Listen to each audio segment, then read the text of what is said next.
What's up, everybody? Welcome back! We finally made it to week 6 of the Victoris rival series, Valorant specifically. I'm here joined by the wonderful Juggernaut and the unbelievable Easel. How's it going, Easel? How you doing today? I don't know. You're just too kind. You're gonna make me get all like flustered, and we're only 5 seconds into the cast. But I'm happy that we're all able to get back on this desk this week. I was out last week for my anniversary. That was pretty nice, but I'm ready to dive into the Valorant this week. Where you, Juggle? How you feeling? I'm doing good. Yeah, last week was a bit of a rough one for me. I got my COVID vaccine, which I am very happy about. Don't get me wrong, but my word, that thing, I felt like I got hit by a freight train, which, just to me says I don't want to get the full disease. If this is what the vaccine makes me feel like, then oh my God, I am glad I've got it. So, but yeah, I am back. I am ready to go. I am vaccinated and looking forward to some great Valorant tonight. Cool. Safe and comfortable, just as we all like to be as we walk into our game tonight. So, our contestants, the teams that will be going head to head, is going to be Frey's team playing up against the Bandits.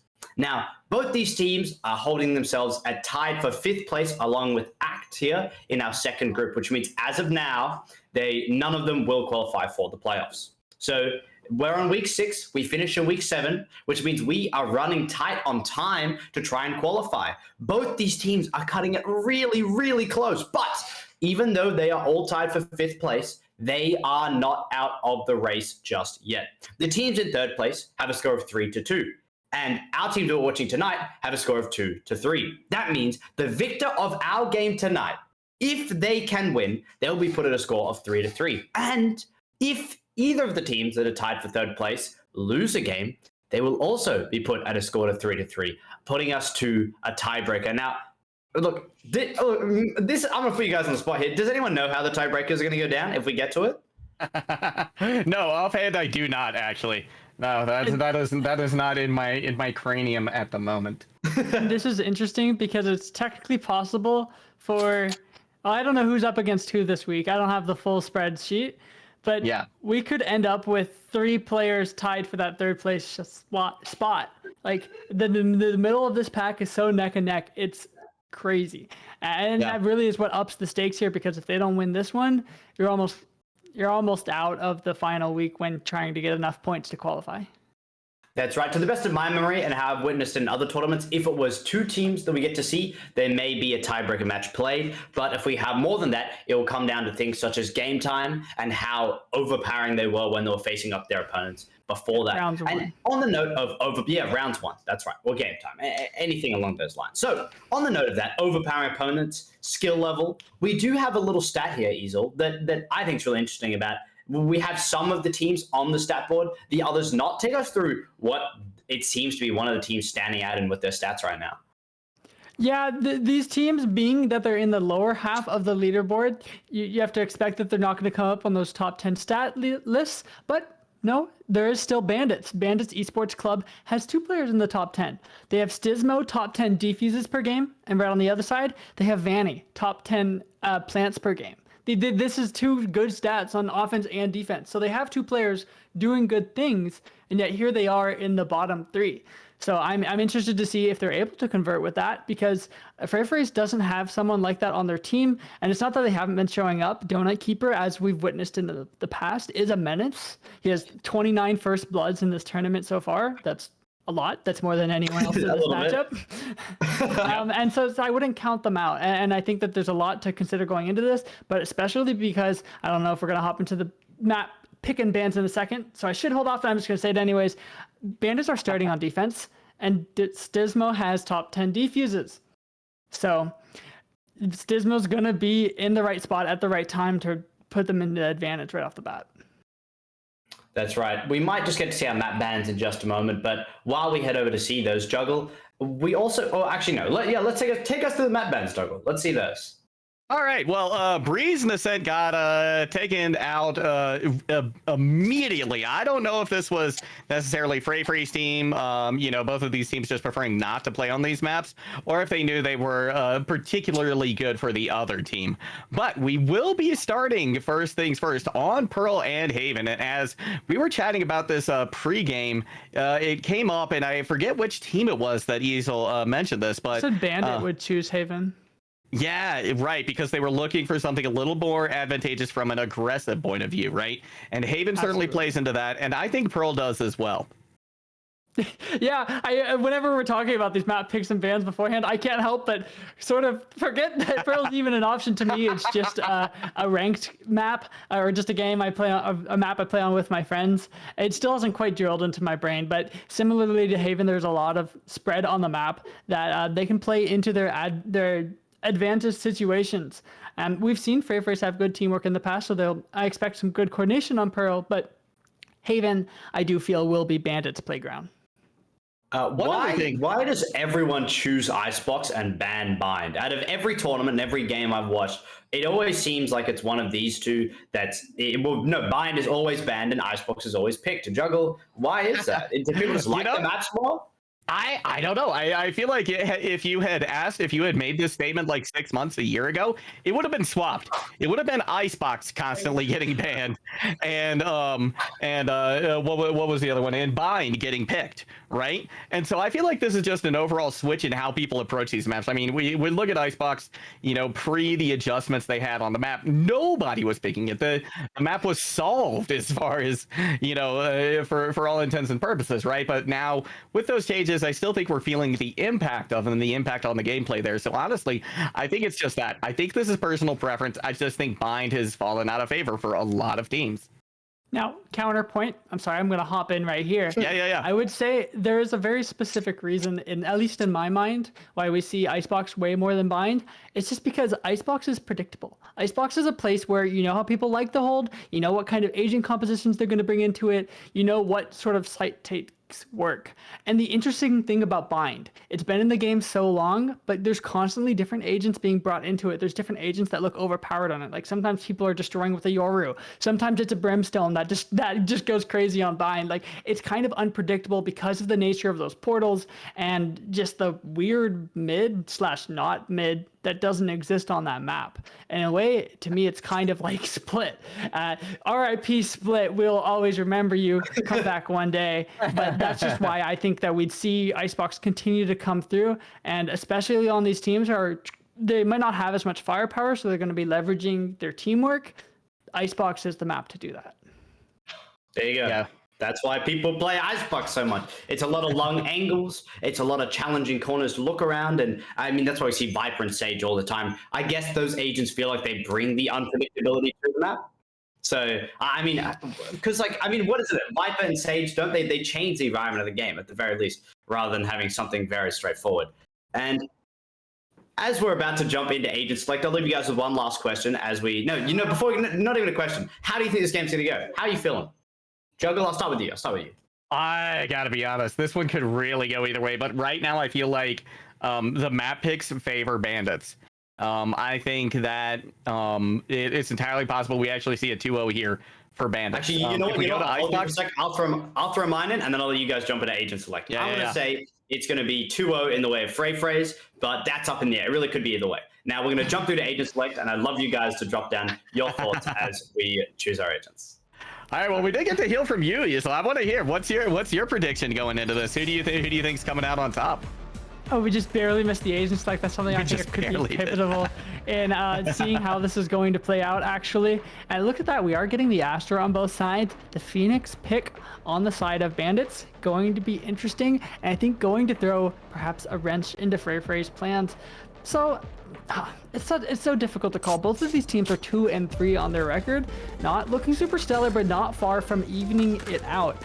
And honestly, like Quicksam said, this can go either team's way. It just depends who's more on form at this particular time. And although I want to say Bandits have the advantage coming into this, FFT do have Zozaya. Zozaya could be the difference maker, and I want to really keep an eye on their breach, and if that brings enough for them to step it up and walk away with the W. You know what's interesting to me, too, looking at this is, from my perspective, BNT has a more defensive composition compared to FFT. FFT has the breach, they've got the jet, right? Whereas you look on the other side, and to me, a lot of the agents that the Bandits picked, especially. They've got the Cypher, they've got the Viper, the Astra. Those are all much more defensive picks. I think as well the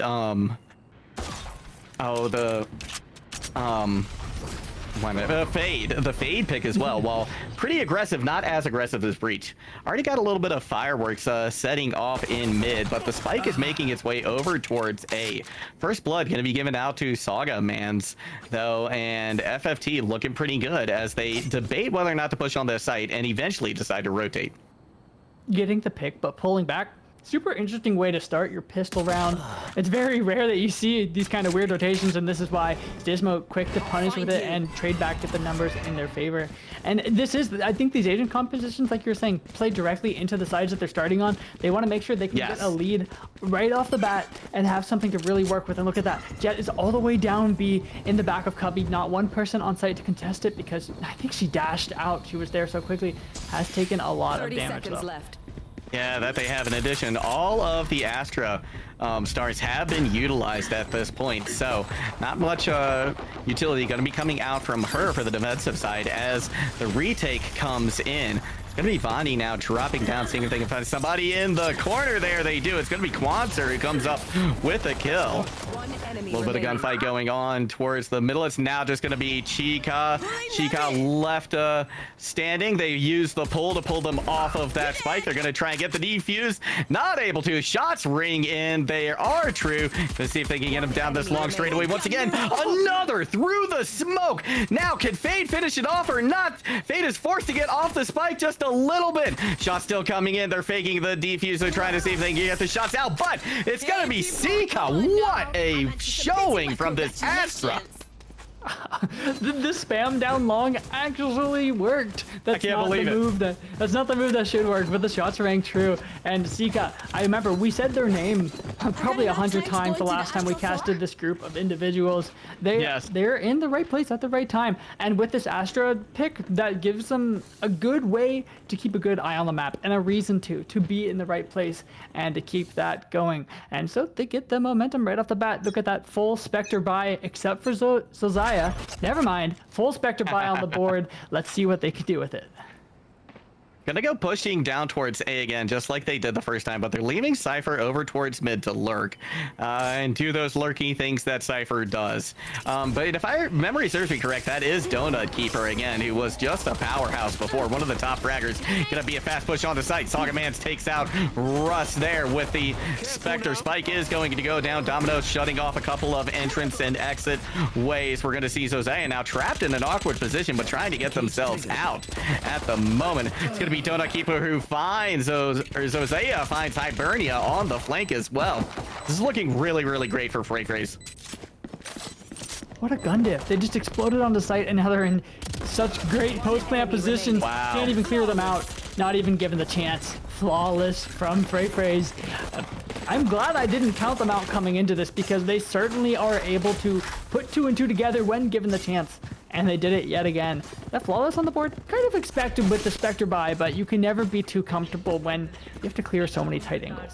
You're absolutely right, but fortunately, I think for Freyfray's team, they didn't come into very many or any situation where they saw multiple members of bandits, so they were able to overpound not just with gunfire, but with numbers as well. That, however, not going to be the case moving into this next round, as we are getting a full rifle buy coming out from bandits.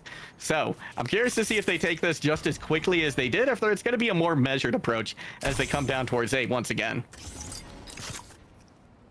It's a very similar setup with the mollies and the walls coming out. And look at that, an ultimate to secure site. Only one person on there, but they're caught out. Not a chance. And that's a free site plant even against full rifles. Yeah, it is, and full site control as well. I mean, this is going to be very, very difficult to push into. The Viper screen already up and causing some hesitation from the players on bandits to start to move in now, but they are 4v5 on the defensive side, so this is going to be pretty difficult for them. Stars are going out. It's going to be Donut Keeper finding one more, making it a 5v3, despite the fact that the weapons are in favor of bandits. Bonnie fakes the defuse. That's going to be another spray through the smoke, which has worked so well before. Trade comes in. Now it's just going to be Fade, though. Stismo, how much can they get done? Can they get a couple kills? They get one at least, but the round still goes to Freyfrays. Yeah, I got a little bit dicey there towards the end. They had solid control through that round. I was getting worried seeing 4 of them hanging out in A main, because if Cypher had died, if Donut Keeper had died on that link sector, that would have been potentially it for them, because they wouldn't have had the control that they needed. Instead, they're able to apply pressure from multiple angles and force them to be watching everyone at the same time. Bandits onto another weaker buy into this round. However, they're not going to just roll over and let them walk over them. They are Sheriff's coming through and light armor, so they're looking to take a couple heads off. Not going to go silently into the night. No, they are not. And that's going to be a Blade Storm heading down B main. They're going to catch, it's going to be Viper, though, who takes out Saga mains. That's a big blow, but the numbers still in favor of FFT's team. Curiously as well, haven't seen Russ come out with a kill yet, who is that leader in those first bloods. Going to push on the site. They're going to be good for, oh, no! I thought they were good for one, but they got just a little greedy. Thought they got the kill turned away at the last second. Spike will go down. Now it's just up to Stismo again. They thought they were good for one as well, as you could tell by the way that they flicked away from there. But the Spectre, maybe it's with the recent changes that they've implemented that it didn't quite kill in the same exact amount of time. Gonna have to chalk that one down up to unlucky. Now on the retake, Stismo with the Sheriff. Nobody peeking up. Oh, there is a camera, though. It's gonna let them know one person is on site. They get stunned, though. Going through the smoke and poison as well. They're gonna see if they can be good for one, but everyone swings at the same time to say no. What a good start from FFT. Now up 4-0. That's a secure lead to kick things off, and at the very least, a confidence booster and killer from Bandits. You can see with the timeout coming through. I mentioned coming into this, Bandits felt, although they have good stats all around, like an offensive team, maybe they are really just an offensive team because they haven't shown anything on defense to even put up a fight. No, they really haven't. And I mean, you know, I said previously that I felt like they had the more defensive comp, the comp that I thought was going to be stronger on this side. But either FFT's aggressive style is just a little bit more powerful, or they're, like you said, just not a defensive team, despite trying to stack things a little bit in their favor that way. If I'm them, I'm saying, okay, everybody, flip sites. What we're doing isn't working. We need to find anything else that's not what we've done, because they barely have any kills on the board. Like, they've made a couple rounds hurt a little bit, but I think that FFT have had 2 to 3 people at the end of everyone. They have, yeah. Yeah, I think they have. I don't think we've seen any 1v1s yet. Oh no, we did at the very beginning, the very first round. Yeah, that very first round. But look at that. It's gonna be Astra full and pie. Cypher, no kills. Yeah. Yeah, and again, that's unusual with Russ, you know, because Russ is that leader in First Bloods for Bandits. So I think seeing Russ falter as well is a sign right now that either they're getting just shut out, you know, maybe FFT has done their homework and they know they need to, you know, shut down this player, or they just haven't warmed up yet. They haven't seen their full final form yet. So maybe we're going to see more from Russ coming out. I certainly hope that's the case, because right now the Bandits need all the help they can get. And they have changed the setup. Cypher typically holds up close on A or behind the wall because it's just so easy to spam. But look at this. The trips are on that B hall, making sure that, well, they can watch a different angle and allow their heavier firepower, their Phoenix, to anchor on that A site. Get some nice cheeky curveballs over the top of that box there. Gotta be Jet pushing down B main, though. At least initially, they are going to back up as the spike is coming over that direction. Despite there being 3 players pushing out onto A, and some of the aggression, or rather some of the defense being brought out that way as well, but not an over commitment, though. And I think that's big. Bandits are playing this very intelligently. They're not being baited. It's going to be a big push, though, coming out onto A site now from Jet. Cypher's coming in as well. Jet taken out. This is a beautiful defense coming out now from the Bandits. Just 3 players remaining now for FFT. Astra with the spike. They're the only one with an ultimate. Yep, they are going to use the Cosmic Divide to allow them push on the site, get this plant hopefully for free. We're going to see the run it back come out, too. Stismo going to be good for 1. That's a trade. Only 15 seconds left to plant, and this round is over in favor of the Bandits. Donut Keeper's gonna have to go absolutely galactic in the next 4 seconds, but it can't get their digits and doesn't have the time to get the spike down. A Valorant effort on their part, and not able to get the final kill to clean it up. They just took a little bit too much time on their fake, and the fake wasn't bought at all. So no, it they were wasn't able to get a round on the board. due to their diligence in anchoring and just waiting on that B site, no matter what they heard. And even if they had rotated, they have Cypher utility watching half of the entrances. So they had a pretty good hold. I liked the adaptations that we saw there. And now they have a little bit better guns coming into this round. They haven't heard the eco on the other side by any means, but they have some guns to fight back with and a Viper's Pit. Yeah, that Viper's Pit going to be utilized immediately to block off A site. That has been the site that FFT's team has pushed consistently at first every single round. So question is, are they going to hit that A site through mid, or are they going to go over towards B instead? We see a Prowler going out towards mid. It's going to, I believe, identify the Viper there. Quansler, though, doesn't look like they got hit by it, so it might not have connected.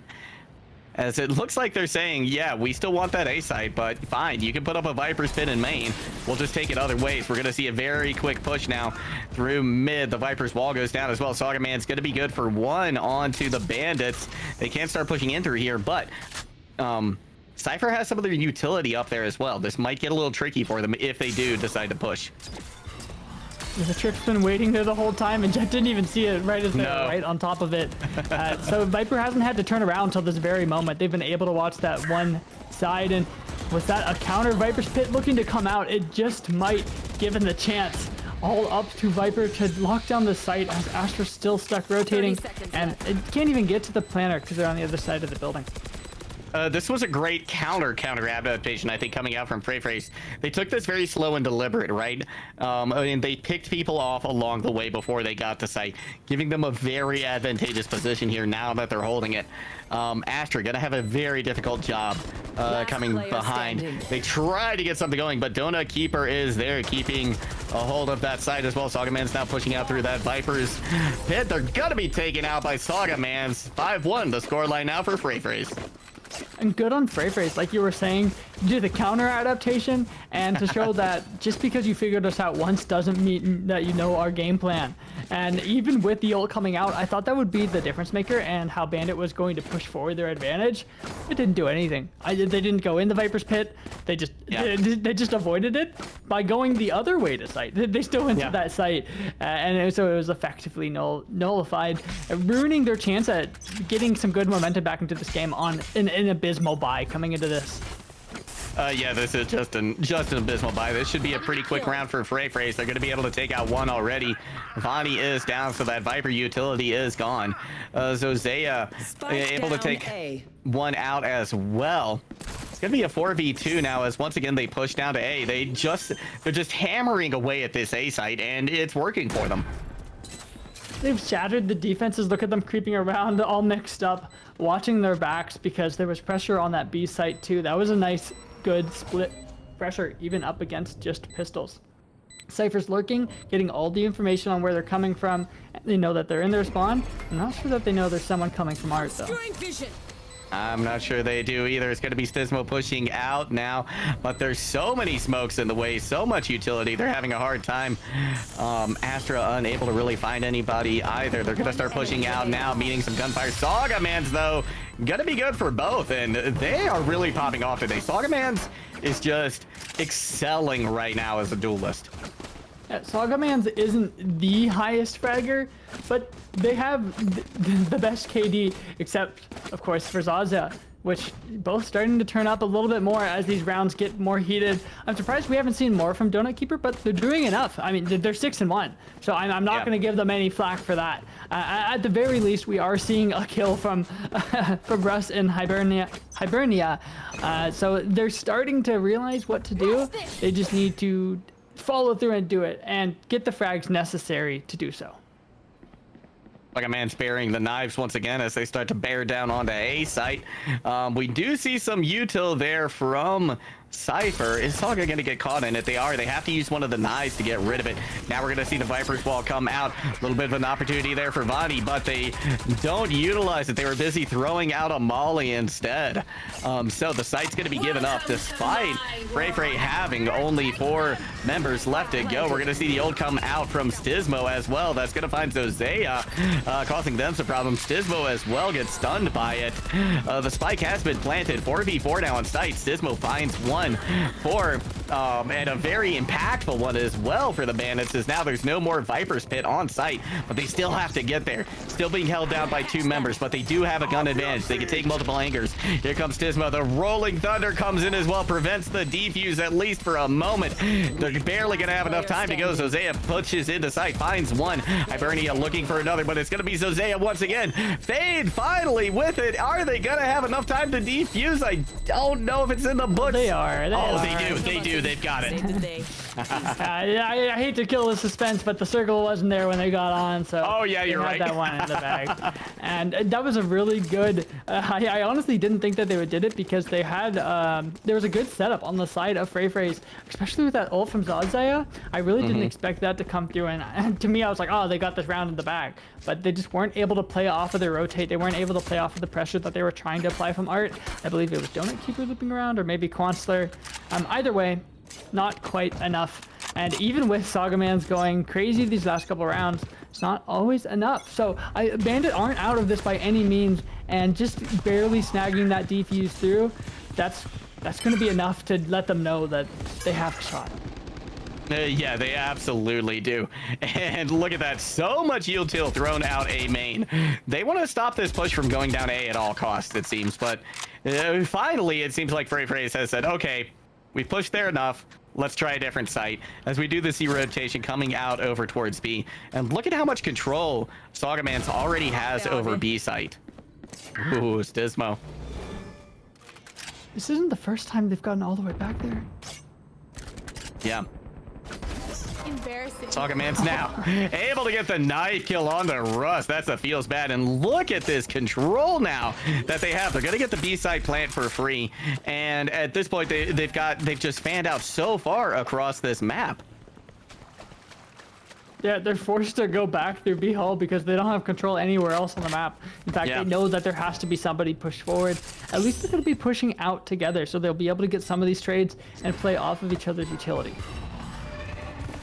Tismo gonna throw out some utility to get a little bit of information. That's a curveball from one of the players as well. Saga pushing up now, seeing if they can find somebody.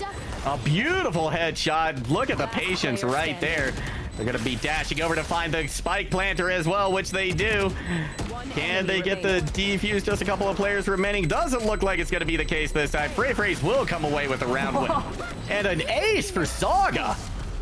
Saga going absolutely crazy out of their mind there. I think that they were in a manned, what was that, like a 1v3? I want to say 1v4, but it was probably a 1v3, and it's just such a good job isolating those duels. That dash away before the final shot, so good, not giving up your position. You could be anywhere when you're going around that fast, and look at that, 17 and 5? Yeah.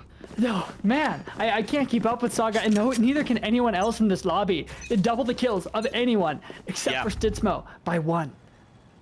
Yeah, just an absolutely standout performance so far from Saga Mans. That's honestly, now that should maybe be the thought process. Big push coming out. Quansler Seacott taking a fair share of the kills. It was a big aggressive push from the defense, but it still went the way of Freyfrey's as they end up with one more player.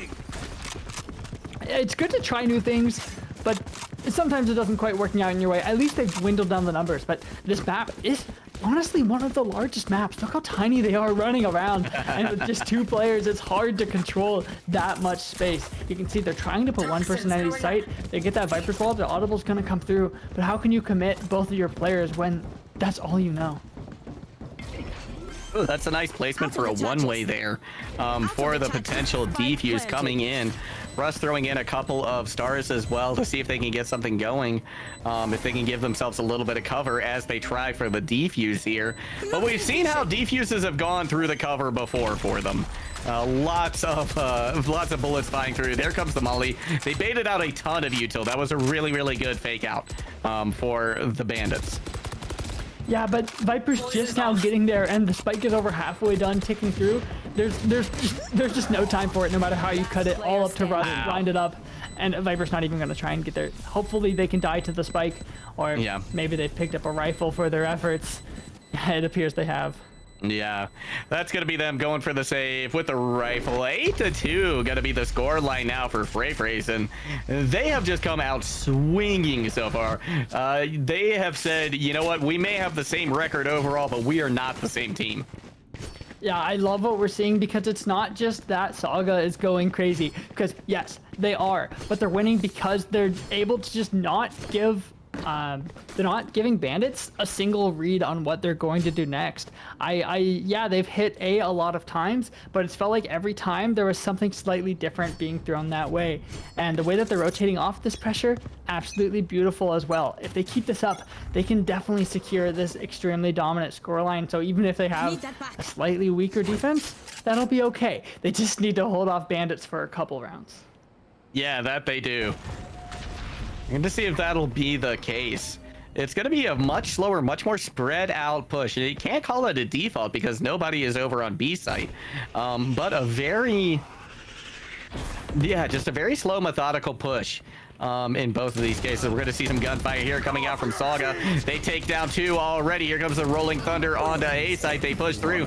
Saga eventually going to be taken out by Hibernia, but damage has already been done. Cypher has picked up where everybody is as well. So now they've got a great idea of where these threats are going to be coming from and how. Playing the duelist role perfectly to take those opening fights and take the space. It's okay that Jet dies there because Jet's already done her role in the round. She's already done what her character's meant for. And playing into your character's strength like that, that's how they're able to keep securing these rounds, except for when Stipno's on your back because you've lost that part of the control. Breach is on the flank instead. Oh, look at that. Russ peeks through the Cosmic Divide, finds Donut Keeper's gun muzzle looking right at them. It's going to be Zozaya good for 1, but it's not going to be enough. And now we got a 9-2 score. This is turning into a blowout. Last round in the Yeah, I'd have to agree with you. And yeah, Saga dies there. You can see the way that the rest of their team is still able to pick it up and bring it to the finish line. So yeah, they're being carried, but they're not being carried all the way. That's the main point that I want to finish making.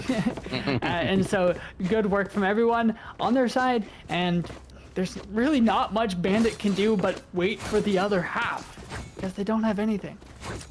It looks like we've got a DC, so yeah, we're gonna hold for a couple minutes while we wait and see if that player is able to join back up relatively quickly. But you know, looking at the econ going into this as well, you know, what do you do here? This is the last round of the half, right? You're gonna try and throw everything you can at it, and a silver lining for the Bandits is that they've got 2 ultimates online, a third just around the corner, whereas Quanser is the closest person for FFT's team. So not necessarily a huge nothing they can really depend on from the standpoint of ultimates for FFT. They're gonna have to do this with guns, or at least plan that way. Yeah, Quansler might be close, but look at that. Vanny on the other side, 6 out of 7, even closer. Just a single opening pick, a single ultimate orb, and that Viper's Pit is going to be dropped. And although they've dealt with it in the past, it's still such a headache to adapt to on the fly, especially when it's not even on the board of the possibilities coming into the round, so you're not thinking about that as an option. Yeah, that's very true. It's going to hit a little bit out of the blue if it, in fact, it does hit. Gonna see Zozaya throw out a little bit of util towards mid. Stismo's gonna be good for 1. The wallbang takes out Saga. That is a huge pick. Gonna be a flurry of activity in mid that leaves just 3 players standing for Bandits, but even fewer for FFT. Vani gonna make it even more significant, but Zika not gonna be deterred. They're not going down without a fight by any stretch of the imagination, and we getting a rotation off of B now. Both players on the defense actually coming over towards this towards spawn, so unclear exactly what they're maybe thinking of doing. It's going to be Vani though catching a glimpse of Astra as she rotates over. Sika throws out a couple of stars, seeing if they can make sure they've got an opportunity to plant with impunity. Gonna play around this one way, but they're playing it very carefully, which is good, but they don't have anything to worry about at the moment. They're going to go ahead and clear this back room as well. And look at this, the defense, they think it's A. Left. They think it's A. They still think it's A.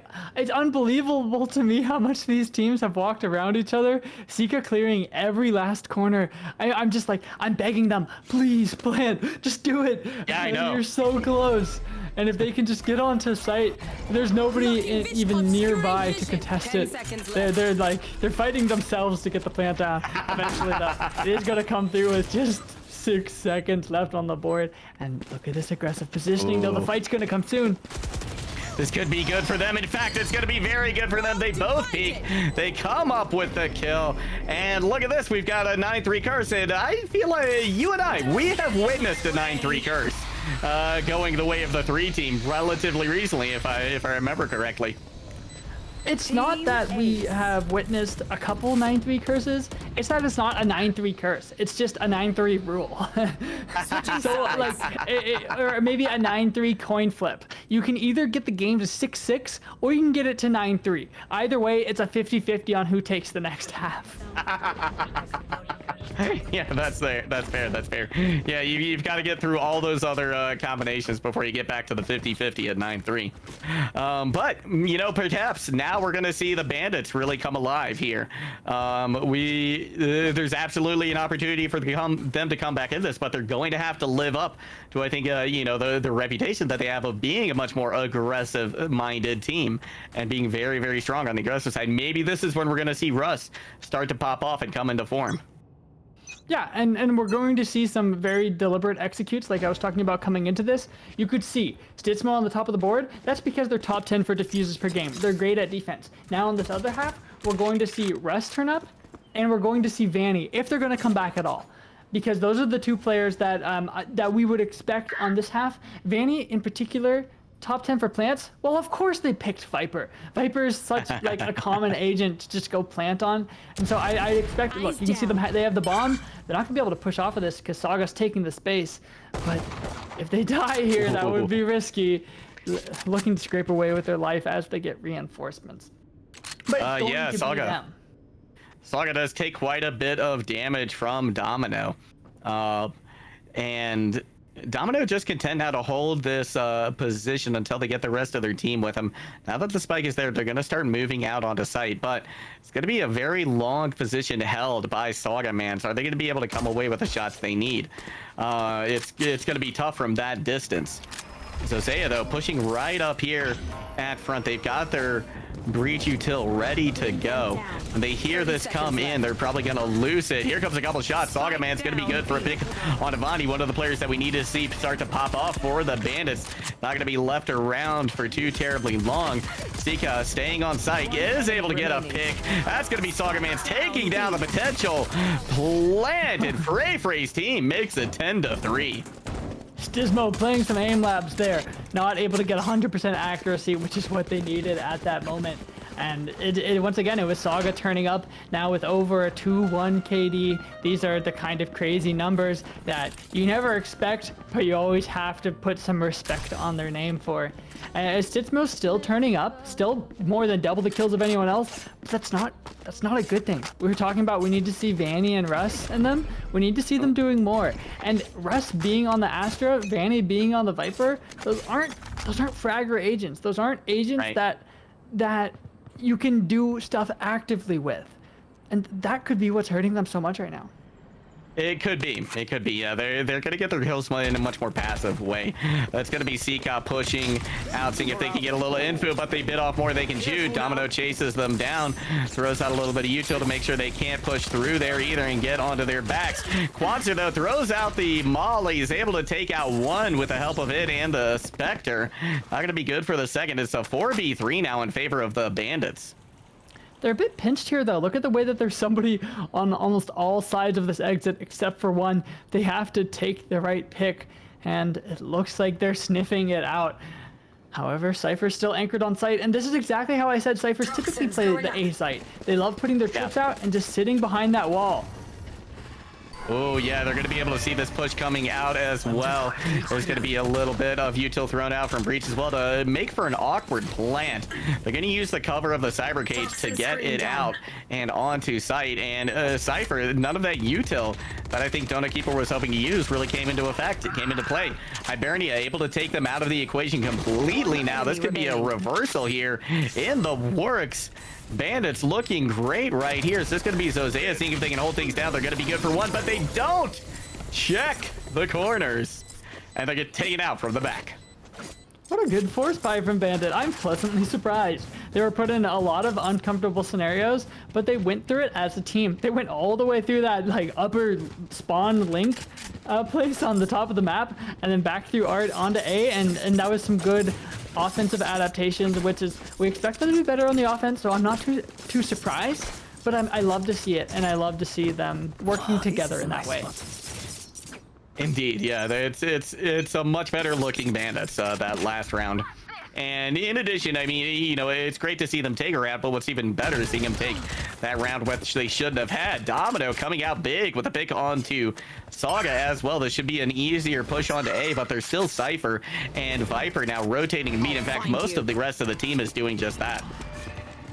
This isn't a very disciplined Frey's defense. You know, when we're looking at Bandit, we would see the way that they would always have one person on B, one person on, you know, the B hall, always anchoring it no matter what sound was being sent. We're not really seeing that from Frey. So it could honestly just be a case that both of these teams started on the side that favored Frey's, and now they don't have as much to show us on defense. Yeah, obviously I'm jumping to conclusions. We're on the pistol round. It's only the second 1.5, but these could be premonitions. These could be signs of what's to come. Yeah, they certainly could. I mean, you have to think that it's certainly not anything out of the ordinary to see them rotate like that, right? Because they're going to be playing, I think, pretty safely. Zozea going to win that goal, that duel, taking out Russ once again. Sismo going for the plant. It is a 4v4. Take that back, a 4v3 now, as Bandits have once again taken the lead in the kill feed as well. But it's to be expected given what huge advantage they have with the guns right now. You can't count out any players in this ecos, especially when they peak like that. A great flash from Domino to spread them out and able to clean it up just like that. Lots of guns coming into this next round, so Bandits have put them in a very comebackable place. If ever there was a place to crawl back from, this is it. And well, they're doing it. I don't know if you've noticed, Juggle God, but since the last time we casted this map, this is actually the new icebox. There are not the new ice, the new Pearl. There's significantly less 50-50s. There's not that cubby on A, so it's a different sort of playground. You can't be as ratty as you would previously play, which is, well, Cypher is the ratty character. And so maybe that's why we're seeing Donut Keeper not showing up as much, you know, not providing the same exact impact that we'd want. And look, it's just going to be another A site Cypher hit. Yeah, it is. An interesting util coming out as well from Donut Keeper. I'm curious to see how these play out. That's going to be run it back coming in quickly. They're going to see how much info they can get on site before they're taken out.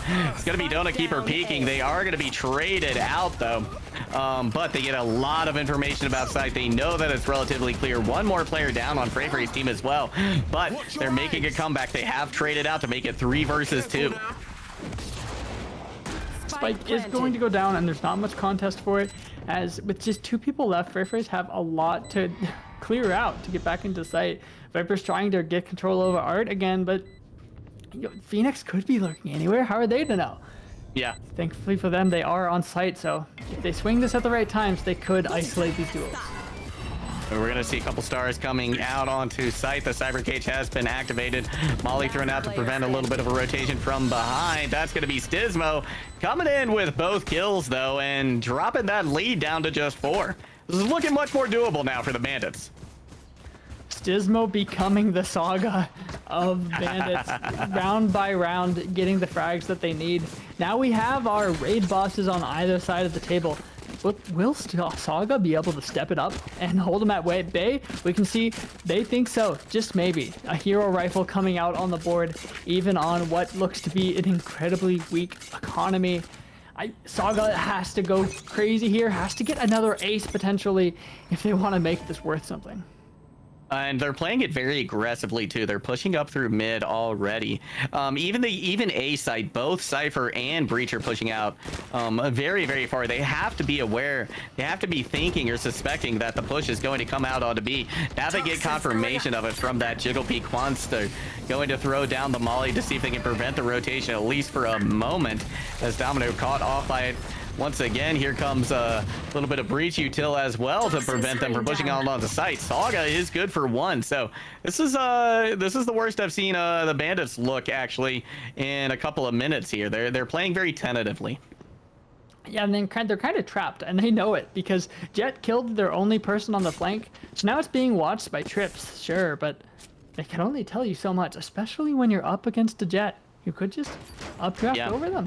So they have no choice but to recommit to this B long because it would be more dangerous to try and get out of there. We're going to see the Rolling Thunder come through to try and prevent any plan from happening. It's going to be Zosea good for one, but not a second. 3v3 once again.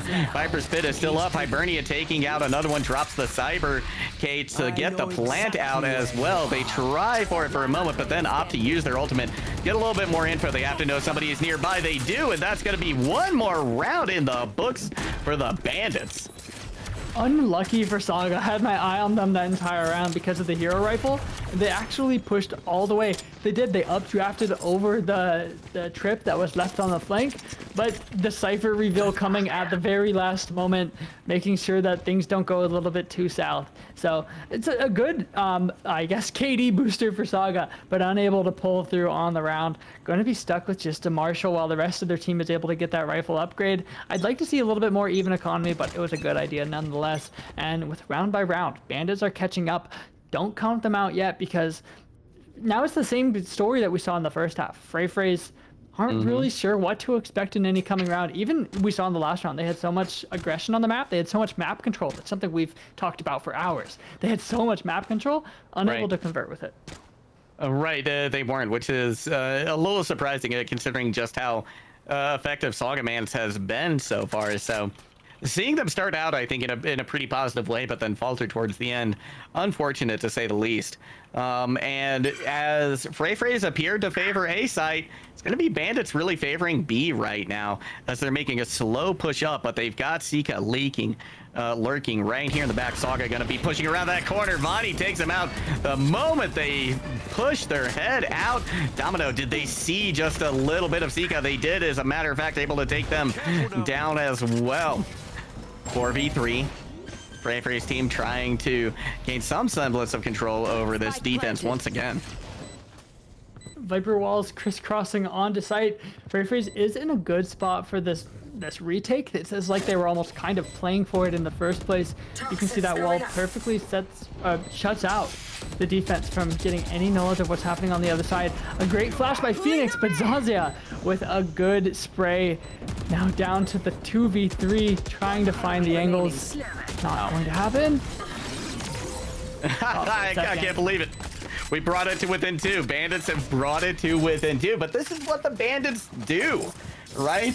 You worry about them. You worry about them on defense, but then they just come alive on attack. And it makes you wonder if they could change that a little bit, if they could really just improve their defense, even just a little. This team could be a real problem, a real force. Yeah, they would be top 4 already. Instead, they're crawling their way back there round by round in the second half of this Pearl matchup. and Frey still have a chance to close this out, but they haven't shown us how they're going to do that yet. And with Donut Keeper going down immediately, that's not a great start to this one either. They're bamboozling him a little, pushing over towards A side. We do have Sagamans, though, in mid. So they're going to be revealed now on site. They know exactly where everybody's playing. And to their credit right now, Frey's isn't letting go of B side right now.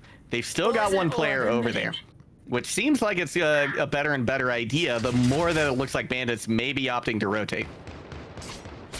Look at this. Bandits coming back to A site. That is where 2 players are holding.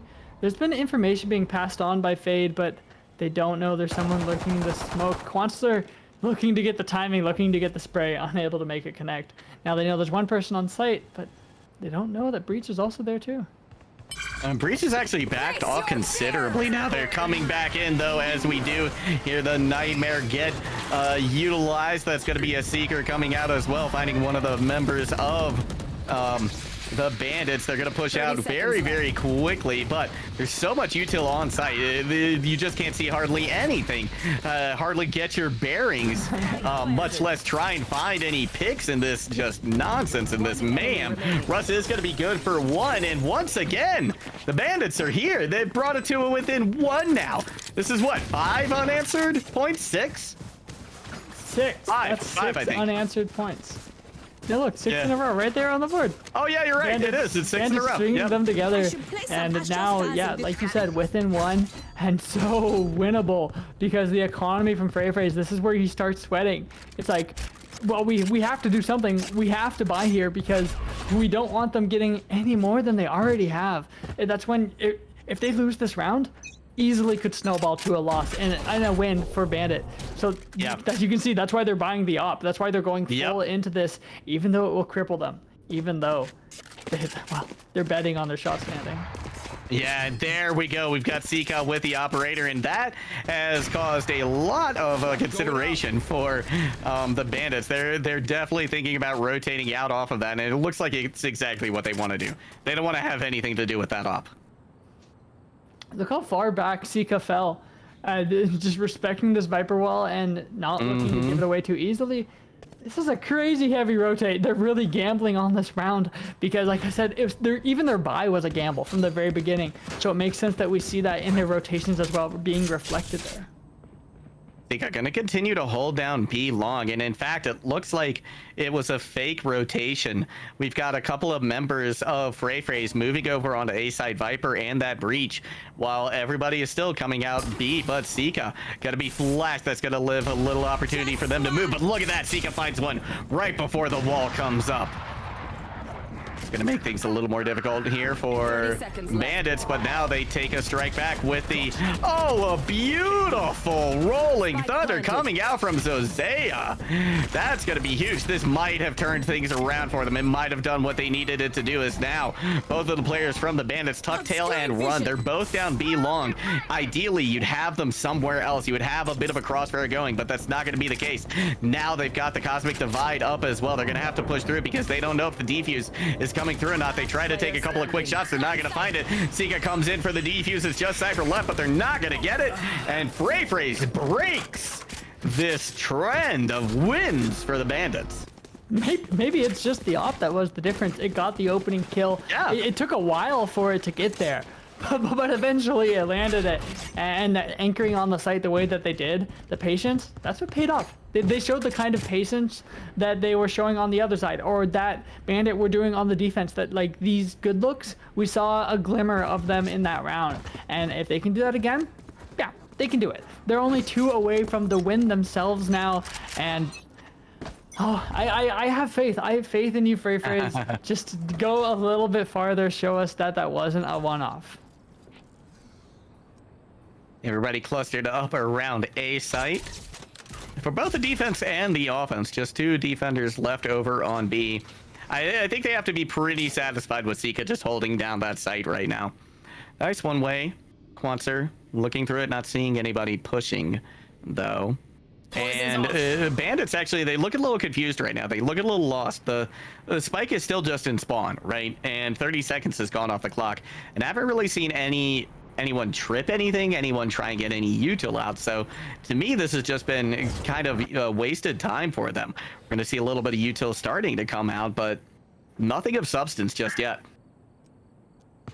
Yeah, last round was their round that they could have run away with, and not being able to do that, and how they're starting to second guess. We've talked about how they're a team that like their preset things. They like knowing what they're all going to do. You know, Viper always takes the spike, and Sika gets the opening pick. But they like knowing what they're going to do, and it doesn't look like it. They know what they're going to do in the slightest. 30 seconds left. No, you're right. It doesn't right now. Sika, though, does take quite a bit of damage as they try and push back from site. We're going to have a run it down coming in, but Hibernia coming up huge. It's a 3v3. They're getting a lot of info here. Nothing so far. No players, so they are going to go for the plant. A pretty aggressive one, but they don't have much time, so they had to go for it. And now the Viper's pit coming online. Sagaman's with a pick, though, taking it a 3v2, now down to a 2v2. Which way is it going to end? We've got just one Viper in a Viper's pit. This is going to be difficult to deal with, though. Might as well be looking into a 2v1 or a 2v2 here. They're outside of the smoke right now. Trying to see if they can find anybody. Vani pushes back in. Couple of shots come out. They're fake the defuse. They're gonna see him in just a second. What a pair of shots coming up from Vani to take that round for the Bandits. Like you said, a 1v2 with the Viper's pit on the spike. That's a 2v2, if not a 2v3. In fact, just because of how much it does the damage. Like, sure, the damage isn't permanent, but if you land a single blow, if you breathe on the other team while they are in the Viper's pit, that's game over. And like you said, or like you saw there, didn't even need to hit headshots, just needed to land a single bullet in each of them. They're able to do so. Now, FFT, they were so close to figuring it out. Weren't able to figure it out that round, even with the op shot. That wasn't the difference maker. We've seen Saga push this before. Ooh, are they gonna do? They get flashed right here. They know there's somebody around the corner. Able to get one pick onto Domino. Can they get a second? They are good for one more, giving a slight advantage over to FFT, seeing if they can put a stop to this train that has just been rolling over them. Stismo throws out a little bit of utility to get some info as well. Doesn't find much, so they know they should be able to push up at least a little bit more without too much trouble. But once again, their plan has been disrupted.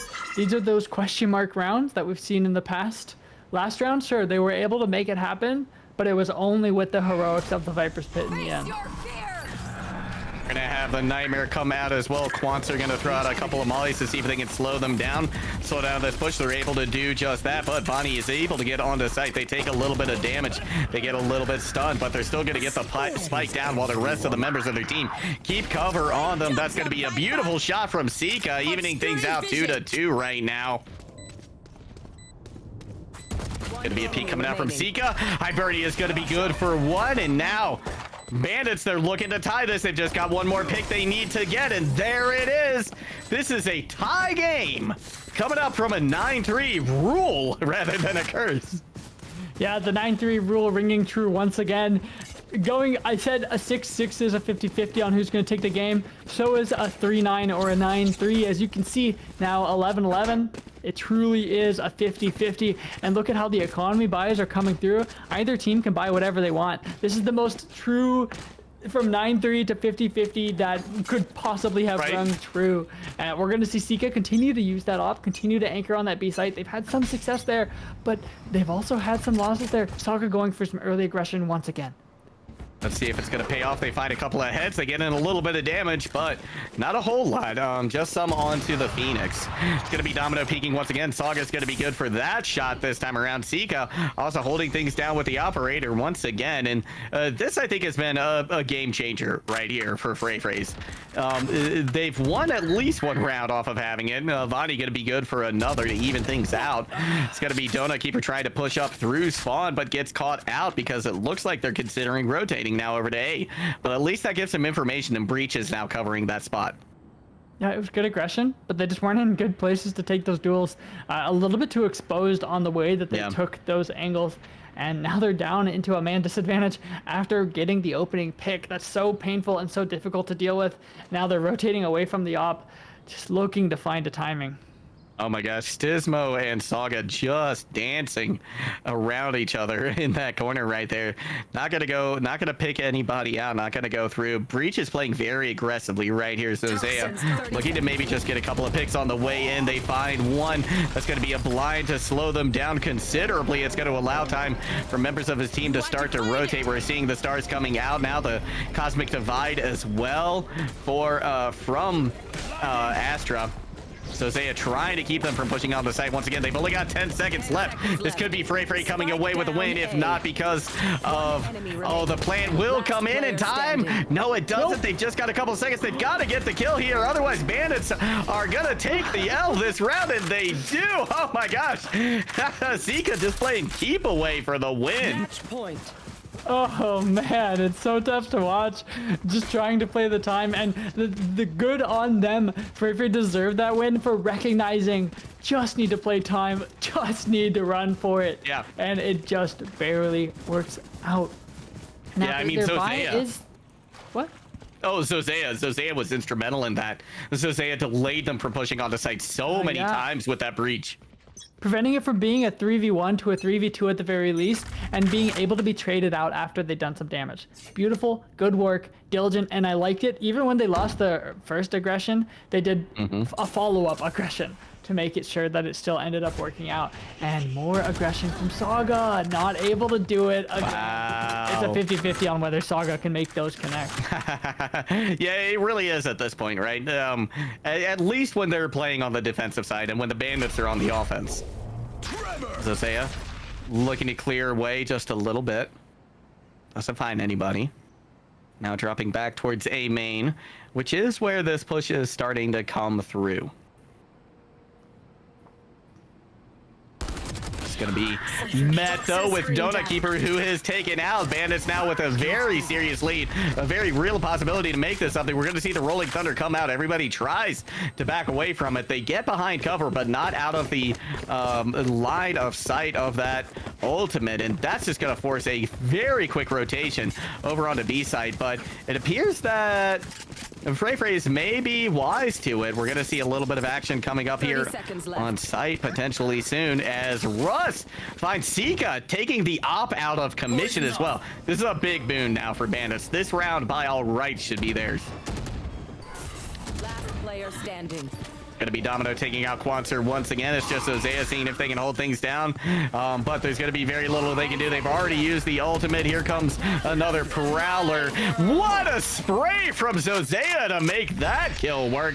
Now they just got a sliver of health, and they're going to have to push through a Viper's Pit where everybody's just going to be hanging out. This is going to be very, very tough for Zosea.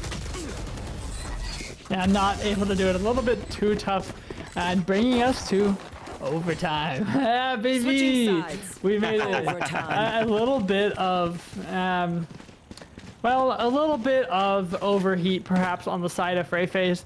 They had a lot good going for them, especially in the later half of that. They started to figure things out, but they just, the thing that worked good with the op was that it anchored and stayed on B and was a constant threat. And the moment that they pulled away from watching B long, it was taken advantage of and it was exploited. Bandits knew what to do and how to play against it. They just had to wait for that to no longer be on the angle. Then it was a free sight. Yeah. And now, you know, this, again, 24 rounds in, and it's a new game, right? Either one of these teams can run away with it, and neither one of them, I think, has the, you know, they don't have that buffer. They don't have that, that benefit of having several rounds on attack. It's going to be back and forth, right? So both of these teams, they've looked fantastic on attack. Whoever, I think, comes out with the first defensive win, very likely to take the win in this game overall. And it's Bandit on defense starting. They had the worst defense. The starting kicking things off. So I would give it on Freyfrey to at least get the first advantage coming into this. But if Bandits can scrape this defense together, if they can remember those couple rounds that worked. Oh, well, what am I saying? They both had equivalently bad defenses. You're 100% right. But, you know, if they can scrape this, just this one round, they can take the game. It's in their hands. It's in their favor. And they do have another mixed setup. It's not Cypher on A, it's Cypher on mid, and it's Astra on B. It's something fresh. They're keeping it fresh. They're keeping it interesting, trying to find anything. That's absolutely right. Now, one thing I do have to say is Freyfrey's, they were looking a little bit better towards those past few rounds. They were able to put a couple on the board. So a little bit of momentum for them, I think, as far as defense is concerned. But they got to get through this attack first. They have to make this attack win. Otherwise, this just, it's almost handing the win over to the Bandits. Donut Keeper going to be good for one. Can they find another one? Not this time around. Hibernia able to trade. Just barely, but keeping the forward aggressive spots. They need to clear Hibernia. Ooh. Oh, and they do. They find the Molly Quanser with a little bit of I don't know what right there. What's the word I'm looking for? Premonition that there was somebody behind that corner. Look at these sights. Oh my gosh, yeah, and B is now getting removed, but now Sagaman's gonna try and stay over there now that they see that Viper wall go down. We've got a little bit of a rotation coming out as well from the defense. But there's only two left. There's only so much they can do, and Saga is holding things down in front of that Viper wall. They're going to be good for one. Freyfrey's absolutely back to their old form now that they're on attack. Yeah, and once again, it was Saga on attack, going crazy, not able to do it all this time, going to give some kills to the rest of their team, but still a 1v3 to work with for Fade. No information to go off of. Only a single piece of utility. The Haunt just recharged. I'm gonna be able to get a... Yeah, they try to get a little info from it. Not gonna be able to find it. Rolling Thunder comes in, and that's all but over. Yeah, Frey's team takes the round. It was funny. I just had to say something watching it play out on B site again.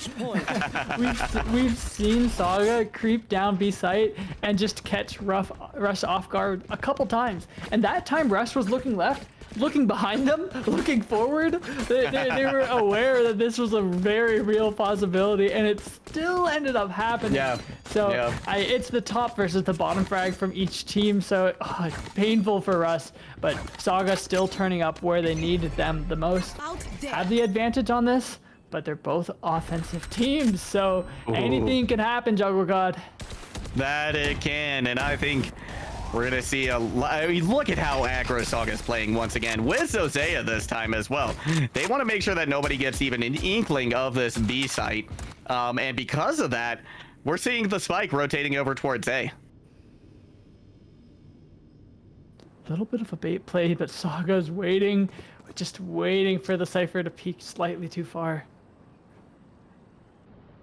Not gonna happen just yet, but the spike has already made its way down over towards A. This is gonna be Cypher holding things down there. A little under a minute to go. We hear a little bit of gunfire coming off, I believe, between Cypher and the Jet right there. Now, look at this. Are we having to rotate back? Now that they've started to draw some of the attention of the defense over towards A. Saga able to get a pick as well. Sika finds another one. This could be the beginning of the end. Now the Bandits really on the back foot here. They are down 2, and it's due to just this patient poking, prodding play that we've seen from Freyfrays as they start to push down towards mid. Russ takes Concert out as well. That's going to make things a little bit more difficult for them. See the Breach Util coming out as well. They've kind of caught on to where they're going to push, what they're trying to do here. Push through the smoke. Here comes another bit of Breach Util. Donut Keeper trying to take a couple shots. They find the spike planter. It's just 8 seconds left to go. Russ has to do it all, and they're not going to be able to. Freyfrays holds on and takes it in the end. Like you were saying, it was the fact that they had the momentum on the defense. Sure, they both only got 3 rounds on defense previously, but for Freyfrays, those 3 rounds were really recent, so they could remember what worked. Versus on the other side, Bandits' 3 rounds that they got, well, that was a lifetime ago. They had no idea what to do when they were thrown back on defense. Yeah, you're right. And what a way to end it too. I mean, Freyfrays, you know what? Quicksand, they're maybe proving you right here. They've taken the first match. You know, I was about to go on a crazy spiel, then I realized I was muted. But yes, I did say that Freyfrays. I just threw it out there because I like their logo. It's very cute. It's very cool. But overall, I have to say, Freyfrays, they were so strong at the start of the game. They were. I was like, man, what a quick game. I better get ready to come back. And then it sort of started flipping on its head when the Bandits started finding their footing. I know you guys briefly discussed it during the game, but Easel, why was there such a shift? Was it, and why? It seems like the side that Freyfrays started on was their strong side, but why was that? It was just that they were both offensive teams. They both knew how to approach that map offensively, and it felt like there wasn't a lot of defensive plays. Like they had both only prepped plays for offense. They didn't have as many protocols, as many things to fall back on when they came on the defensive side. And so maybe that's just a weakness we're seeing from both teams simultaneously. It kind of looked like one team playing against itself. We had the raid boss coming through from either side just at different times. Yeah, sure, Saga was dominating the leaderboard, but Stitzma wasn't far behind. No, you're right. I mean, that's, I think, a pretty good point as well, right? We had 2 players kind of leading the way for Freyfrays. In addition, you know, both of these teams, they just looked more confident to me on attack, right? And I don't know if that's because, like you said, it looked like maybe they had more set plays on attack, but there was definitely an aspect of confidence that I think came into play here today for both of these teams, at least in this first game. And when they feel confident, they play well. That's right. Well, on the note of confidence and playing well, you said it, Easel. We had raid bosses on both sides of the game. And I think it's going to be hard to whittle this down to one person, Juggle. But who do you think was the raid boss of the night, the MVP, the one who really made the biggest difference for both these teams? It's Saga.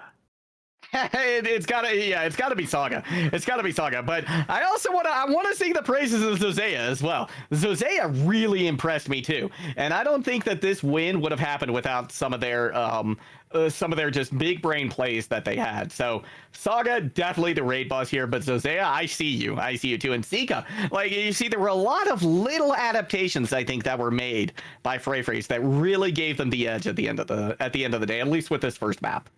And the thing about Zozaya, so sorry if I'm butchering that name every time, but Zozaya is the player that I wanted to keep an eye on because previously they had, what was it, Cricket? They had Cricket on their team. But Zozaya subbing in and showing up huge. Cricket used to be the lowest ranked player on their team, and I highly doubt that Zozaya is when they're filling in that spot. Yeah, no, I think you're absolutely right.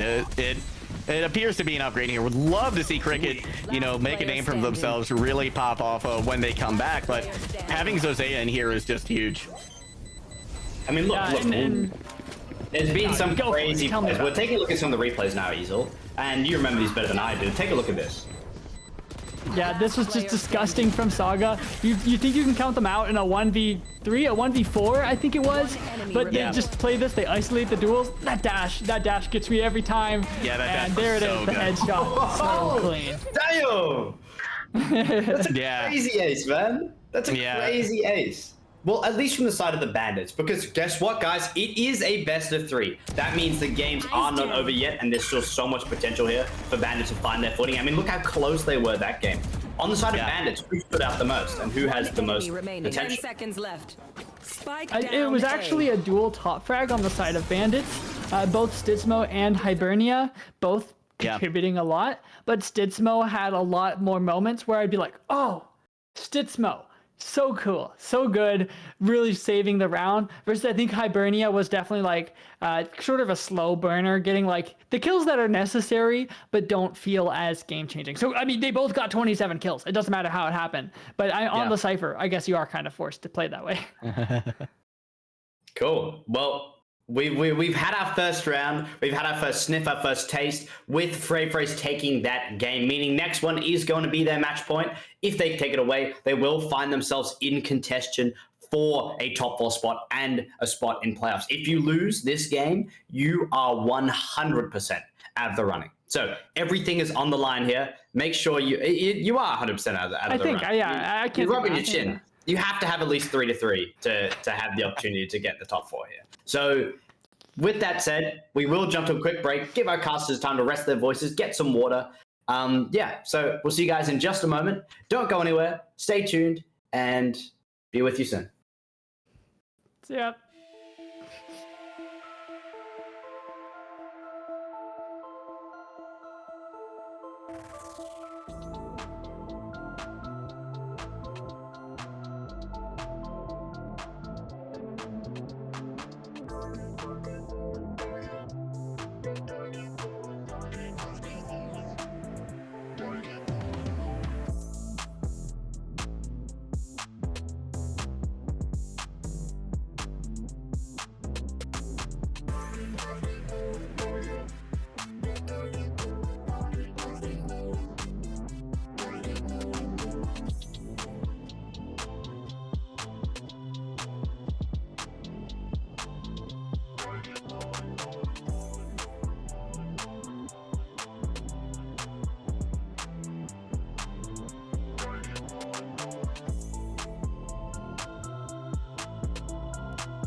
Welcome back, everybody. What's up? Hey, I managed to get my water. I managed to get comfortable. I got some snacks. I hope you did as well. Juggles back. Easel, wonderful photo. Have It's we all not a sometimes. photo.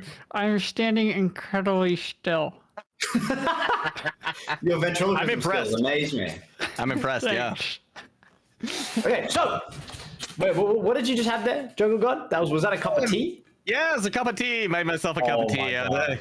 Yeah, I felt What like I tea needed do a we little. have? English breakfast tonight. Nothing super, nothing extra special. Just a solid black tea, Yeah. Well, English breakfast is like the base. Are you putting milk in that bad boy? No, I'm lactose intolerant, so none of that. Oh, okay. That makes sense. That makes sense. I was going to say, you're a madman, if not for putting the milk in. But fair enough. Either way, hope everyone else has their tea with milk, without milk. Whatever, if it's herbal, I hope without milk. But so we've got our second game to come into. It's Frey facing up against the Bandits. And Frey have managed to take their first game.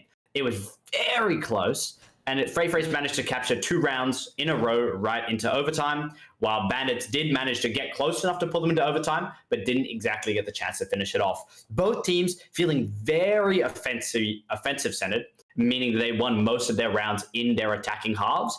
As we go into our second game, what map are we on, guys? Does anyone remember? It's Haven. It's the one with the 3 maps. Haven, yeah. Haven, yeah. So, how does Haven play differently, Juggle? We got 3 maps. Do we need more people on the team? Like, what do you do when there's 3 sides to cover? You just gotta panic on defense, right? Like, I think you're just at a low-level panic or anxiety when you start off on defense on Haven. But for the most part, what you do is you try to just pretend B doesn't exist as much as possible, right? Because the attacker's likely not going to go there too many times. It's very, very vulnerable from so many different angles. It's somewhere where you go, I think, as an attacker, just to mix things up, break things up, throw a wrench in the works, right? Maybe even give yourself a break if you find things aren't working. But Haven, I'm still on the Bandit train. I think Haven is going to go back the Bandits' way because I think they're just a little stronger on attack still. Frey's won that last game, but I still think Bandits got an edge on them, and we're going to see it play out here in Haven. Well, Easel, yeah, you know what? Take this into Agent Select. Explain to everybody else out there. We have 2 super offensive teams, and they're playing on a super offensive map that defenders may struggle on. How's that going to go? But we'll throw it in Agent Select. Give us a quick rundown of that for everyone else. I'll leave you guys to it. Well, once again, Agent Select is going to tell us the story here, and I'd be surprised if we're not seeing it. There's at least a chamber hopefully coming through, but look at that on the side of Bandits. I'd say I'd be surprised if we didn't have some sort of cipher or chamber or someone to lock down part of the map, because we're talking about how having 3 sites plays it differently. Typically, you want one of those sentinels that can just cancel out one of the sites, so you don't even have to watch it like as hands-on. And Sage can kind of do that, but you can't just leave her utility there the whole round and wait for someone to contact it. You have to actively place it down, and then it's going to break eventually. So I actually think that this setup does favor Bandits on the attack. This is more of an attack setup from what they've given us here, but I'm excited to see Sika on the chamber. We saw them opping in the Astra position. The op's going to be a little bit more powerful in the chamber role. Yeah, it certainly is. And, a couple of question marks for me are going to be Domino on the Reyna and Donut Keeper on the Sova, right? I think those are a couple players that I'm at least going to have my eye on to see, are they getting the effectiveness? Are they getting the value that they need to get to justify these picks? I think Donut Keeper, the Sova, is a little bit safer of a player, maybe a little bit more natural of a pick. So Domino, again, very aggressive, like you said, picking this Reyna. I just want to make sure that that's gonna, I just hope they make sure it's going to work out for them. Yeah, the interesting thing again is I feel as though they're playing for the same strat as last time, just by their agent picks. Look at because they have such an offensive agent composition, I'm expecting that they're expecting to just be like, whatever, we're gonna go 3-9, 2-10, something like that on defense, and then once we get to offense, we can really start to show how these combinations can shine.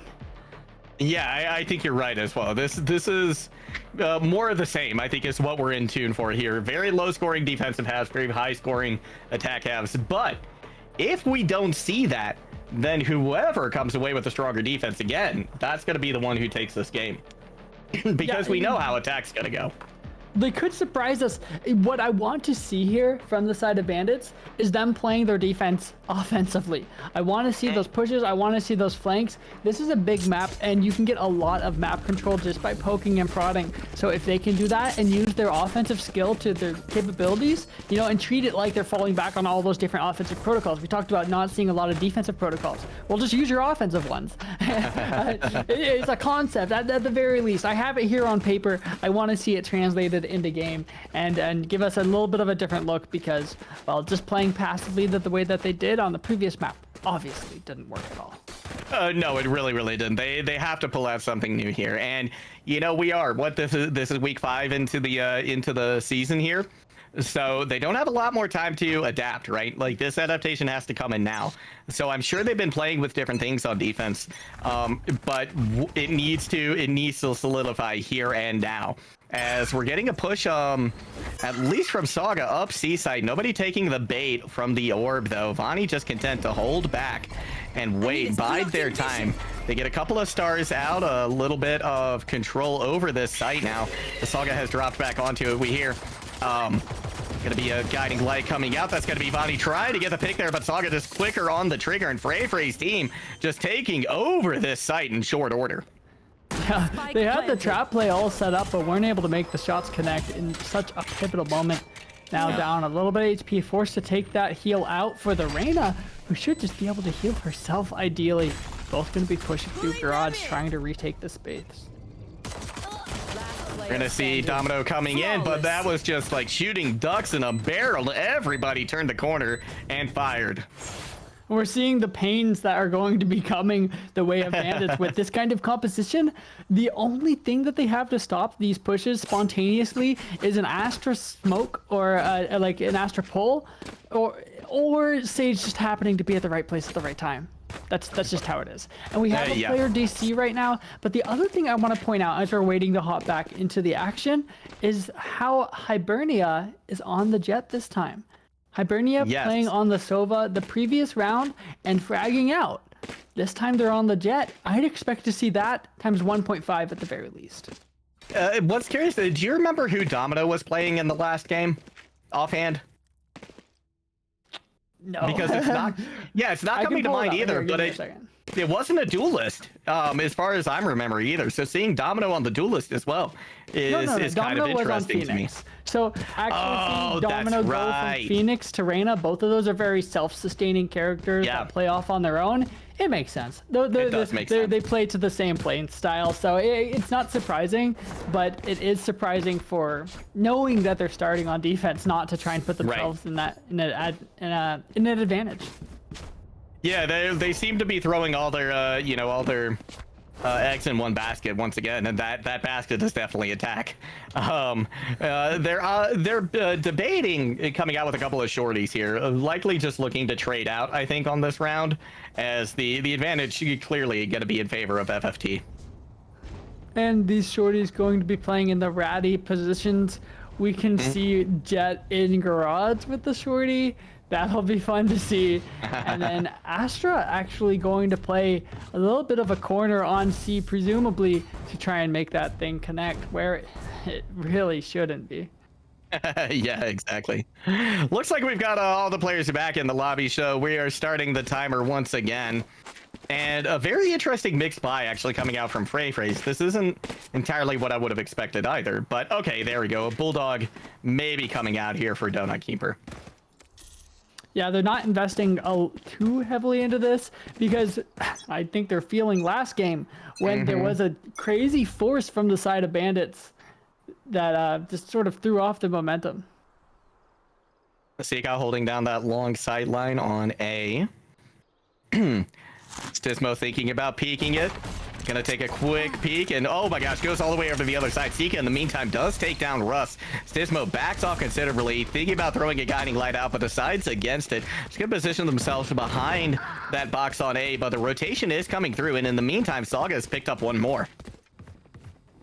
Saga opening up space on the entire left side of the map, and now preventing the rotations from coming through, hitting them through the wall. The Saga shouldn't be allowed to get away with this with just a Sheriff doing so much damage. Yeah, that was just ridiculous. Already a 3K. Not going to be getting the ace this time around, but they only have to take out Stismo, and look at this. Saga's just holding them back. Just buying time for FFT. That's all they need to do at this point. Stismo deciding whether or not they want to keep trying to push this angle, which seems like a bad idea to me. I feel like you need to go around. They know where you are right here. And that's just bad news. Down to just 15 health as well. Headshot. Wow. Actually ends up taking Saga out. Yeah, big play right there. And try and clear the corner. Here's the dart coming out, and that's just a full-on push from the defense. Rather from the attacking squad to take the round. It took all that they had to take a single member out. Saga, look at that. Ultimate already online. Jeez. I wouldn't be surprised if they play into that 4-1 on the scoreboard. BYB, Looking fam. good. Stismo, the only player for Bandit to have a single kill. That's it. 1 kill on the side of the Bandits 2 rounds into the game. If they can, if they don't get another one on the board this round, oh man, Yeah. will it be tough because they have the rifles and everything. Out of my way. Yeah, exactly. They need to try and turn this around right here. If they can do that, they'll put themselves in a bit of a better position than they were last time. Sika gonna follow in the drone. They've got some information that there's somebody there. They're gonna try and find them in the end. Stismo comes out though with a huge flash, a huge guiding light. The bait play works out for them. Dona Keeper falls as well. Now it's just Saga with knives, and well, we've seen them take the 1v3, the 1v4 before. Certainly capable of it. Question is, can they do it now? Could be peeking. Probably Whoa, not against the Bernia. wall. Yeah. Yeah. Jet diff right there. Bernia had the angle, and the knives were put away, not taken Yeah. out to play. And so they do actually end up getting the kills that they needed. Sure, yeah, they were playing into their gun advantage, but that was some good aggression on A short. On into sewers, they weren't playing that passively. They were taking the angles together, doing a little bit of a bait play with the sky flash. But look at even when they came back down into it, they came back down together, which is what I wanted to see, and they did it. But on the other side, we're going to be seeing aggression from FFT. A 5-man stack down C long. This is going to be a quick one. Wow, yeah, this is looking to be very quick, very aggressive. Bonnie gonna throw out the smoke immediately, gets stopped by the breach ult as well. That's gonna leave them in a bad position. Saga takes them out in short order. Quanster going in for the plant as well, gonna be able to get that off. But FFT's team, they're down 1. However, the Bandits down 2, and they're all grouped up in roughly the same place as well. I feel like this is a mistake I've seen them make a few times. I want to see them try and take sides from multiple angles here. Russ now dueling with Donut Keeper, but a couple more people coming into the fence. They will get Donut Keeper out of the equation. 24 HP though. Still trying to push up through the garage. That's going to make things still tough. And FFT takes another round. So Zaya had 0, maybe 1 kill coming into that round and gets 4 on the board. So it's not that they're not here. They were just waiting for their time to turn up, and now just barely behind Saga Mans. 4 rounds into the map and a very spread scoreboard. Everyone is doing a little bit, doing their part, chipping in. Quanster, not quite as much, but hey, there's only so many kills to go around, and they've taken most of them when given the opportunity. Look at the round history. Every single round has ended in everybody dying. These aren't objective rounds. These are gunplay rounds. Yeah, they are, and it's it's to be expected, I think, on a map like Haven as well. Quanser continuing to hang out on C site. Nobody on site though for C. Vadi comes up with a big kill though. It's gonna be the Rolling Thunder out onto C, but nobody's there. Nobody's gonna be hit by that once they push out and in. Everybody's gonna be looking good. Hibernia takes a nice knife kill. That's gonna be 2. Zozea out of the mix, and now Bandits looking very good here. And this defense is a far cry from what we've seen from them before. They practically equaled the rounds on defense that they had in the last game. Yeah, only 1 more, and they've already done more, or just as much as they did last time. And I would hope in the next 7 rounds they can do so. In fact, I have confidence that they will be able to. The thing that looked really good there is they didn't play the site. They played for retake, and because they were playing for retake, you could treat it a little bit more offensively. You could treat it more like and hitting it together, playing off of each other's utility versus being isolated and forcing to take those battles. So I want to see more of that, playing for retake and not fighting that early contact just like that. Jet almost taken out. Yeah, Saga coming up, smelling like roses there. Pushing out onto B site now. And again, this is that site that you hit when you want to try and mix things up a little bit. Saga peeks, able to get a little bit of damage in. Still looking good. They take just a little bit of damage right there. And already Russ is out of the fight. Spike still hanging out towards B though. Ooh, it's going to be a quick push now. Saga and Zozea swinging in at the same time to finish off Vani. It's a 5v3 now. Site C is pretty open. It's going to be Zozea trying to hold on to that CT angle. They're backing off though now that Spike is planted. Domino going to see if they can push in, but they're going to meet a little bit of resistance. The trade is good. Zozea traded out one more time. Freyfrey's team still up by 1. Donut Keeper. And they hold on to site like they need to. They're going to be able to get 1. They're down to just 30 health. That's Stismo. Donut Keeper just going to be able to breathe on him and take him out of the equation. That's what they do. Stismo looking like they have the opportunity to potentially push this 1v3, but no, Quanser knew exactly where they were, and they were none the wiser. What a good flank and a good, I guess, economy play, taking them out with just a classic. Not sure they had much more than that to work with. It was all that they needed. Now everybody turning up on the scoreboard a little bit more. Look at that, 3 ults online for Bandits, so they have a lot to work with here, and I want to see them take advantage of it and not rely on these game duels. But however, look at Hibernia, look at their position. They were perched up ready to hit this Guardian shot. You can call it a hero rifle, but in the end it is just a Guardian, so they're gonna have to land a fucking shot. Yeah, they certainly are, especially considering I think that's an op on the other side of the equation. We hear a couple of shots taken down C, but only 2 players over there. The rest of the equation, the rest of the teams clustered up towards B, and look at this very aggressive push now we're seeing from the Bandits. Seekock gonna be able to take one out. Saga is there as well, so Freyfrey's still in the advantage. A very big advantage as things start to come together. 1 enemy remaining. Just gonna be 1 player remaining now. See how much damage they can do. None is the answer, unfortunately. Very interesting from Saga there. They had the digits. They knew where Astra was waiting. They knew where to find Vani. And they chose, nah, I'm going to keep pushing. I'm going to find the rest of the information. And trusting their team to deal with their remaining players. Yeah, sure, it's an eco. But that doesn't mean that most players will 100% trust everyone else to hit their shots. In this case, they did. And that is a good omen for me. And showing that they can definitely run away with this half a little bit more. Especially as the economy starts to look a bit shaky, to be honest, from the Bandits. It is looking a little bit shaky. They've got a decent buy here. Not a great buy, but a decent buy. We do have another DC though, so we're going to stop right before this buy phase ends. So, you know, again, I would love to see the Bandits continue to put a round or 2 here on the board.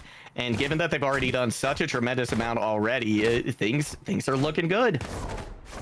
Yeah, they have the option, and they're not looking amazing at defense. But this is to be said. This is the same story. They're just waiting. They're biding their time till they can get on offense, and you can just imagine it. You can see, okay, the Sky Dog, the Flash, the Reyna Flash, the smokes by Astra, Sage walling the flank, or you know, one of the angles on site. The combos are there. Yeah. However, the double initiator from the side of Freyfrey's is being good for them on offense, but having that Sova on defense, in addition to Breach, is going to be extremely valuable to know where this offensive hit is coming through on the side, of the Bandits. Yeah, and in addition, I think having that Breach on defense as well is a huge boon, right? Because they can prevent plants from happening. Give the, you know, one of the great things I think Zozea did last time on Breach was just buying the team time to rotate, right? And that's another thing you're going to have to do on Haven, right? We went from a large map to an extra large map here on Haven, so that's going to be even more valuable. Yeah, just getting those rotations to come through, so that way you don't always have to be in the right place at the right time. You can just make time to get to the right place when it is time, which is a very viable strategy for Haven because, like we said, you don't always want to have you know, a one person on C, one garage, one B, one on A short, one on A long. Like, yeah, you can put one person at each entrance, but if you can spare one person at any one of those locations, you can get so much more control and trading power. Yeah, you really can. And trades on a map like Haven, I think, are even more impactful than they are on the others, right? Just because of the amount of space that you have to control. So trading out, I think, is tremendous. And if memory serves me correctly, a trade tends to favor the attacking side. Absolutely. Yeah, because then it's, you know, the defense is caught in a position where now, you know, it hasn't changed. They still have to cover the whole map, or at least a substantial portion of it, but they got to do it with less players, right?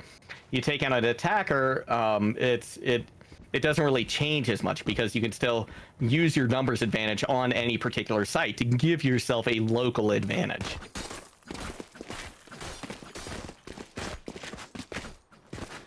Still waiting on the DC. Hopefully they're able to get their internet set up and rolling so that way we can get into the thick of it.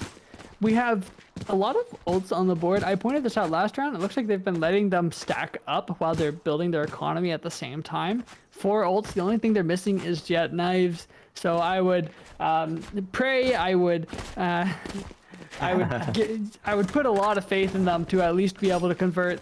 If not this one, then maybe the next one to get their 3rd on the board, which is what they need. It looks like we do have the player reconnected here, but we're waiting for just a couple of moments too, because you know, given hurricanes and weather recently, you know, and the fact that these players are coming from all over, it's likely could have somebody being impacted here by it, and that could be what's happening right now. But they are connected. Yeah, I love what Produt said. Produt said Hurricane ain't got nothing on me. So they're connected. Yeah, they're gonna run it back. They're gonna be able to make this happen. So we are back into the game. Spike hasn't been picked up though by the attacking squad just yet. Still poking and prodding the map. Perhaps not quite ready to just run into this one after being stalled out for a second. But they're still able to get some control. Jet pushed all the way up A long. Wow. Yeah, they haven't found anybody yet. Look at this. They do. They are able to take Stismo out, who, you know, that's one of the that's one thing you have to watch out for here. You're gonna play this aggressive style defense. The attackers can get behind you surprisingly fast. Absolutely. And Saga taking so much space, waiting in the smoke, lurking. They've made some question marks on where they are with the updraft, and now they know exactly where Sage is. Oh, look at the trigger discipline. Look at the patience. They wait until they've got a sure shot on them before they send the bullets flying, not to give away their position. Now, Frey's looking good once again, but Bandits now down to just a couple of players. They try to get the Empress to make something happen, but it's not going to be the case. It's a 1v1 now, so throws out the dart. They have a little bit of info where they are. The shock dart thrown out onto the spike. Try and prevent them from getting the defuse. They throw the second one out quickly. Oh, but a beautiful shot coming in from Vonnie to give them the round. Vonnie doing it, even coming back from the Hurricane. Hurricane right? Ian got nothing on them. I assume it must be that one, but yeah, Vonnie's I think it was Vonnie who disconnected. Yeah. Yeah. Good and kind of at the fault of Donut Keeper. That was some, well, as someone who's played Silva in the past, there wasn't very much patience there. I felt like it was kind of rushed on the side of the shock darts coming through. You saw that they weren't on spikes, so you had time to play with, but they're just, Donut Keeper didn't play with the time. They sent out all their utility, and then they had nothing left to stop the spike from coming through, even though it was down to a 1v1.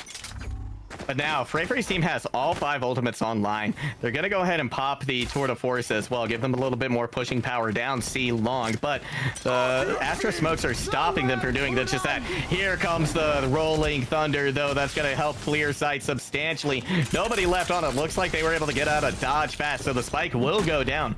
But no picks for either side. This is just where I think Bandits want to be, and already they found a pick. Domino going to be good for 1. We hear the Cosmic Divide coming out as well to make things more difficult.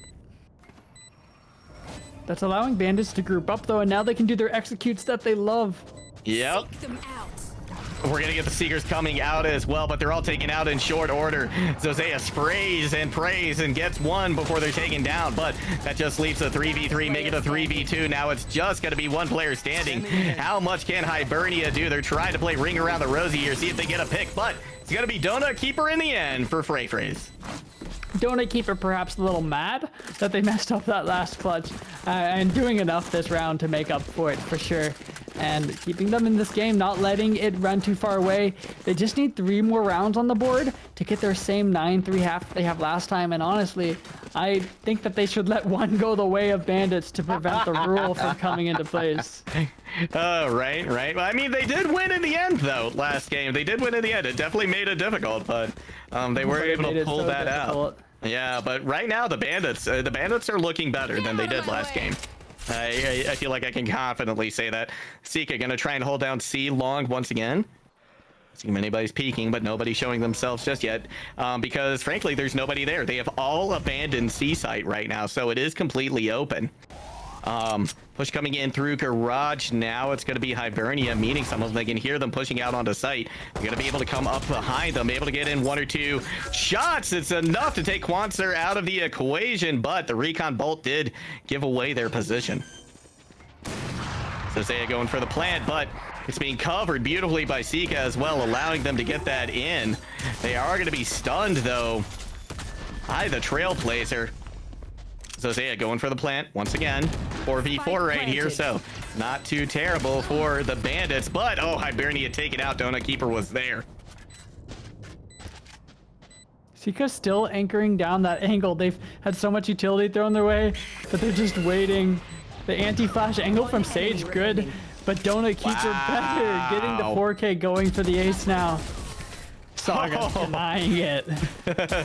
Saga denies it, but they give him the round win, which, you know, given how things are going, I think they much prefer that than having, you know, the potential ace in there. But it's not like they had much of a chance of coming back from that one, regardless. But 7-3 the score line right now, so just 2 more rounds for FFT to close it out like they did before. And we've seen every ultimate come out from Bandits and only a single round additionally on the scoreboard. Even with all of that, their defense just has too many holes in it, too many places that FFT have been able to find success. And now they go back to their default spread, but that doesn't give them the numbers anywhere on the map because they don't have that kind of anchoring utility. And for that reason alone, I think FFT will be better on defense with the chamber at the very least. Yeah, agreed. Plus the breach too. I mean, breach is such a powerful offensive character, but I think it often is overlooked just how much utility, how much use you can get out of a chamber on defense as well.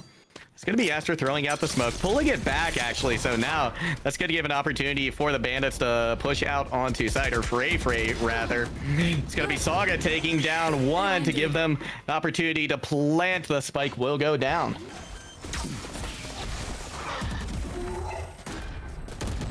Ooh, Donut Keeper barely escapes demise right there. Sika coming in big. Russ is going to find the res onto Domino. Are they going to be able to keep them? We got Quanser on the flank, taking out 2, maybe 3. No, it's going to be Stismo who denies them more.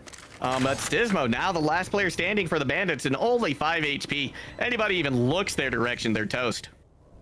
And they know exactly where they're coming from as well, because they were just look at them, there. they're both there. Sounds accused. Yeah, the spray through the blind is still good enough to find the mark.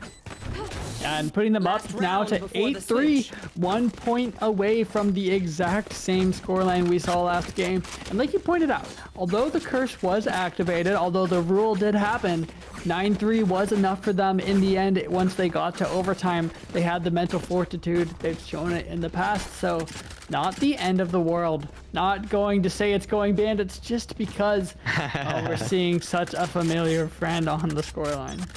Yeah. 3 ultimates though on the side for the Bandits. Nothing for FFT's team, so they're gonna have to work extra hard to make this work, because you know all 3 ultimates are coming out in this round. There's nothing left after this on this side, so they have to use this util to get value out of them. So I'm expecting a very explosive push onto a site once we do finally see it from the Bandits. and Hibernia on this C site with the knives. We've seen them get multi-frags here before. Now just in a duel with Donut Keeper, trying to see who's going to peek first. A little bit of a game of chicken, but the spike is coming their way if they just have the patience to wait for it. They Astra don't. with the fake on A. Oh my gosh, throwing out the Cosmic Divide as well. That's going to allow Saga to move up dangerously close to Z. And look at this, the defense, they're completely bamboozled. They think it's all on A, but there's nobody on C at all. It's just a free site.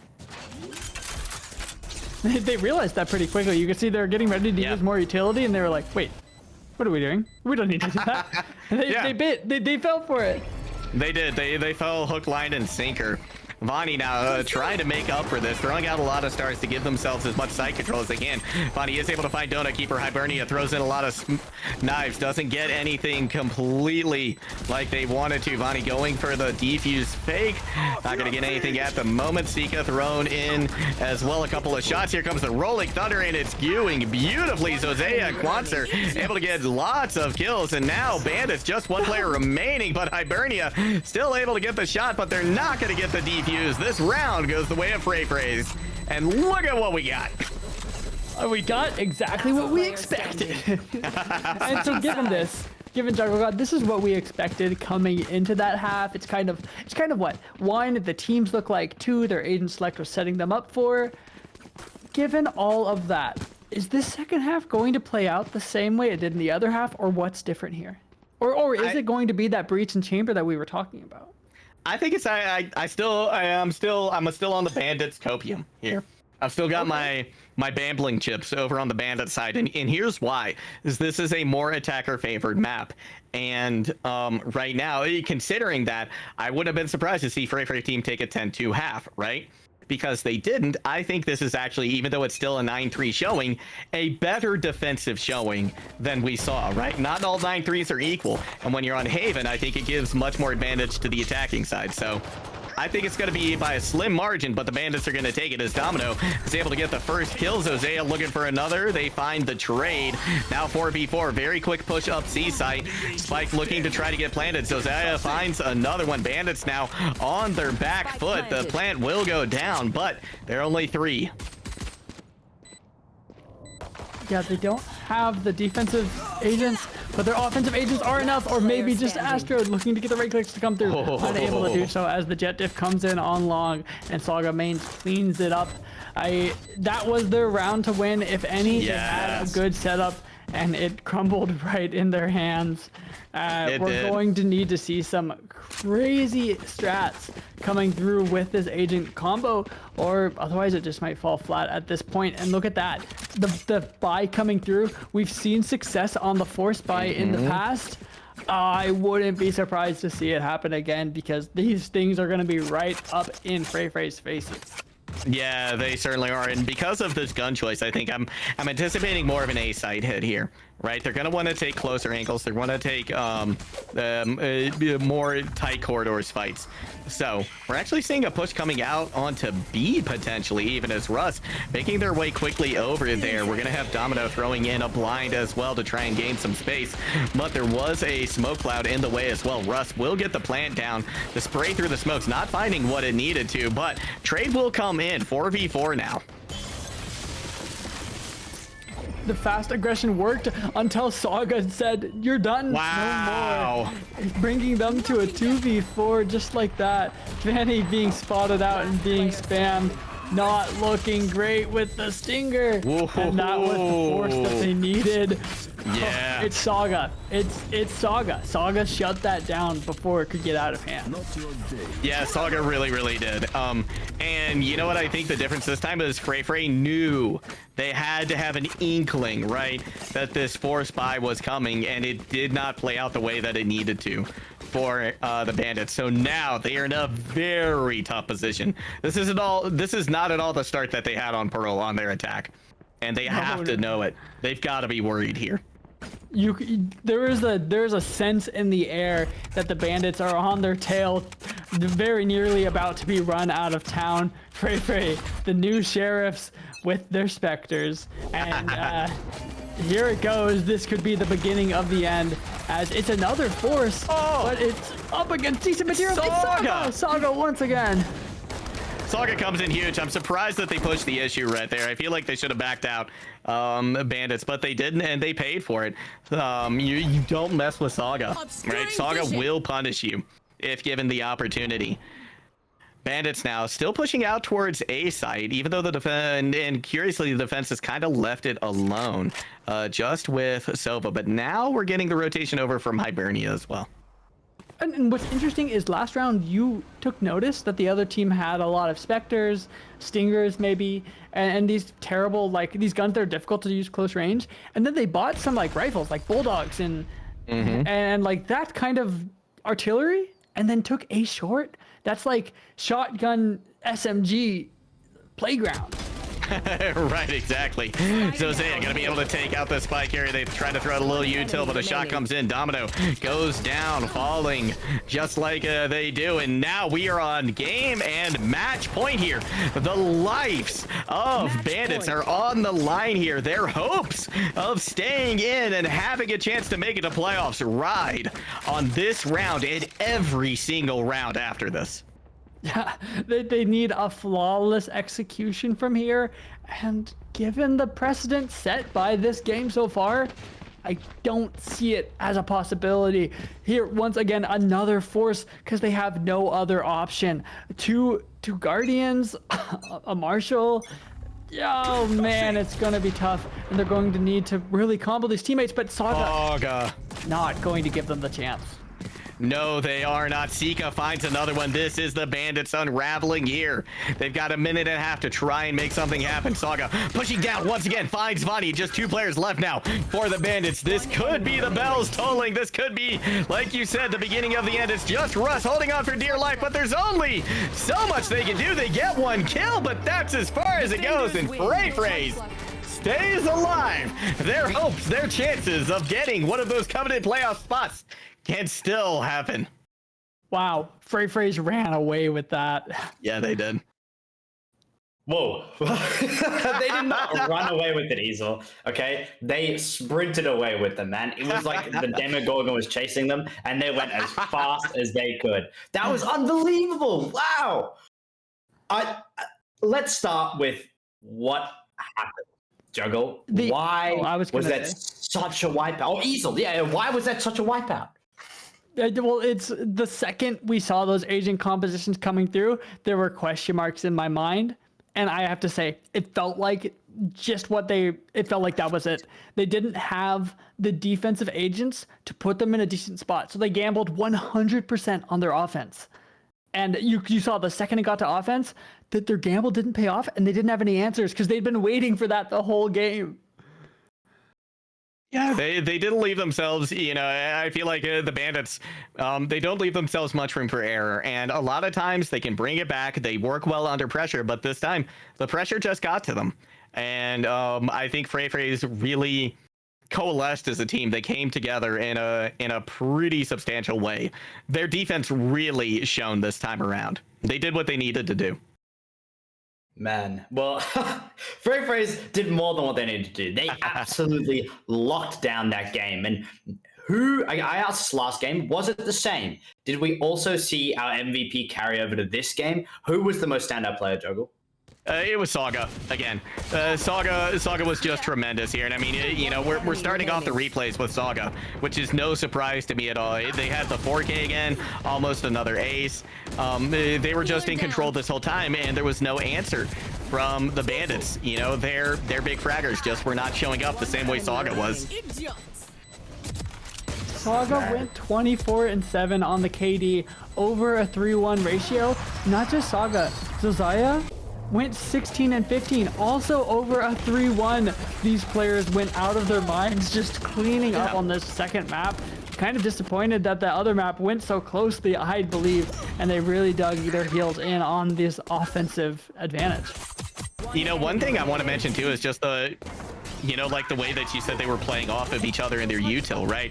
We saw it right there. Zaya and Saga. Zaya was able to get that stun off into sewers, right? Where then Saga was able to just clean things up easy as anything. So that kind of team play on defense. You know what? They looked confident. They looked confident on defense. They looked very confident on defense, and it showed. It showed in the scoreline. And now that they look confident on the defense, it definitely bolsters at least our faith in them, especially after what we saw in the first game. It felt like FaZe were lacking in the defensive part, or maybe it was more that we saw them getting the other teams put a lot more pressure on them during their defensive half and kind of fell off once we moved on to the next map. Now, what's happening now? We've just seen FaZe win. What does this spell for their future? So, FaZe winning this one have brought themselves from a 2-3 scoreline to a 3-win, 3-loss scoreline. All even. Right. We still have next week to go. But at this point in time, if one of the teams in third place, which are at a scoreline of 3 wins and 2 losses, lose a game, they will now be tied for 4th place with FaZe, giving them an opportunity next week to find their final slot here in the top 4 and advance to playoffs. So FaZe have made it. They haven't made it through, but they have found their ray of light, and they need to run towards it as fast as they can. Play defense like they played it before. And unfortunately, any other team that hasn't made it past that 3-3 scoreline, they're going to be heading home. So that's it for today. Juggle, Easel, is there anything else you guys want to finish it off with? Any final comments? I just can't wait to see how the how this third, fourth slot is going to play out. I'm looking forward to seeing what the records are going to look like coming out of this. Who are the previous third and fourth place teams? Are they pulling away with it? Did they come out with wins tonight? There's just going to be it's going to make for a very exciting week 7. That's what I want to say. It's week 7 going to be very exciting here. And FaZe proving this is a marathon, not a sprint. And they may have started out slow, but they're making it to playoffs if they have anything to say about it. That's right. FaZe looking strong with a very cute little profile picture, now taking their strides towards making it to playoffs and taking it further than that. So congratulations to FaZe for taking the win today. It's been me, Quicksand, joined by JuggleGod and Easel. Make sure you follow our Twitters down there. I promise you, it's crazy Twitter. Don't miss it. So we'll be here on our Twitters. We'll be here next week, and we'll be covering all the crazy shenanigans and action and mischief happening in the next couple of weeks as we roll into our final week and our playoffs. Don't miss it. Now, for now, I know it's getting late. So everyone, get home, get comfortable, get warm, and cuddle down in bed as you turn off the light. Maybe read a nice book. Close your eyes and get your energy back for tomorrow. Thanks for watching tonight. Have a wonderful rest of your evening, and I'll see you guys next week. Bye, everyone.